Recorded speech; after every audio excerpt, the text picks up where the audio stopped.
ஒவ்வொரு வீட்டில் இருக்கக்கூடிய இளைஞர்களையும் தந்தைகளையும் தாய்மார்களையும் இன்றைக்கு கொன்று குவிக்கக்கூடிய ஒரு யமனாக இந்த டாஸ்மாக உருவாக்கி வச்சுட்டு நான் தாயா உங்களுக்கு எல்லாம் அப்பா என்ன அப்பான்னு கூப்பிடுங்க. எந்த அப்பாவாது ஜவுளி கடை திறந்து கொடுக்கலாம், பழக்கடை திறந்து கொடுக்கலாம், மதுபான கடையை திறந்து கொடுப்பாராயா பிள்ளைகளுக்கு? இந்த அப்பா செய்யறாரு. கேட்டா நாங்க தான் கொள்கை கூட்டம், வரவங்களுக்கு எல்லாம் கொள்கையே கிடையாது அப்படின்வாங்க. இதை நீங்க வெளியில எடுத்துட்டு போய் மக்கள்கிட்ட சொல்லணும். இதுல போதைப் பொருள் கலாச்சாரத்துல இன்னொரு விஷயம் இருக்கு, அதையும் யோசிச்சு பாருங்க.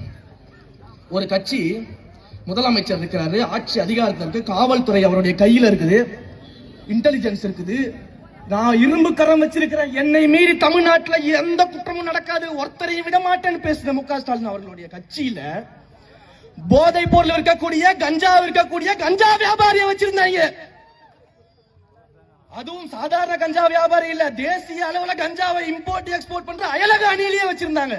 இது முதலமைச்சருக்கே தெரியாது.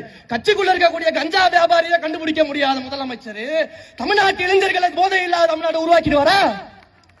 எப்படி உருவாக்குவாரு நம்புவீங்க? தாய்மார்கள்லாம் யோசிச்சு பார்க்கணும்.